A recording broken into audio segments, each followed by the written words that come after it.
what are some things that programs can do in their physical settings that can help support survivors who use substances? Yeah, so I mean, lockboxes and lockers and access to those are really important. It's a, part of privacy and basic human decency in allowing somebody to have agency over their belongings, right? That only survivors have access to. I mean, obviously we would have like a key or an emergency combination for like a medical emergency if something we need to get in, or someone always loses their key. That's fair. It happens so often. Totally fair. But outside of that, we would never need to access that. And again, not only providing that, but communicating that of like, hey, this is yours. This is your space. This is your room. I'm not going in here unless we smell some like wild, like rotting fruit or something. We'll have to come in and check it out. We'll tell you when we have to come in. We'll tell you, like, if there is a medical emergency, it's the only time I'll go in your box. I'm never going to look in it. This is just for you. Anything you want, you can put in here.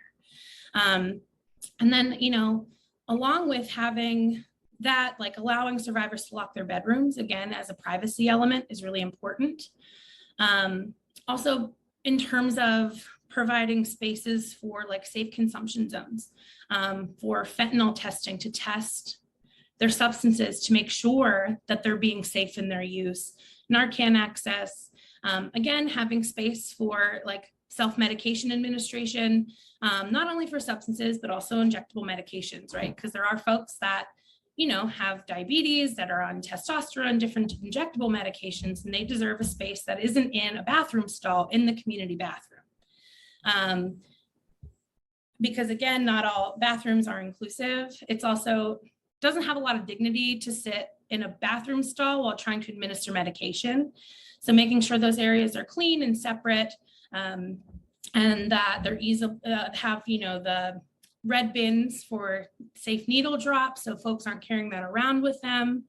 And then, keeping a wide array of resources available, just kind of everywhere, on everything, not just a recovery brochure in your lobby. Have things about harm reduction, have recovery options, about various support groups. Again, not saying we have the substance use recovery group for survivors, but we also have ones for folks of color, for LGBTQ+, because they may want to talk about other experiences they have that aren't focused around their substance use, and us prioritizing that as a problem if that's not what they're identifying as their initial need.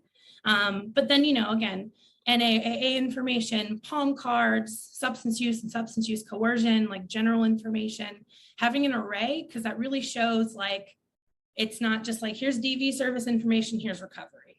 It's kind of, here's all of your options for who you are as a person. We don't need to know where you go or what you pick, but here's your options.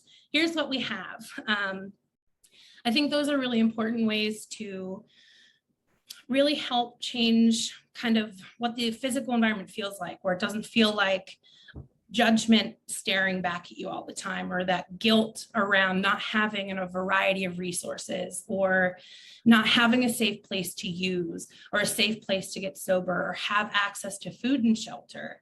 Because all of those things, uphold this idea that substance use is bad. We don't support this. You need to be, not using to access our services, which is absolutely not true. And talking about that kind of messaging around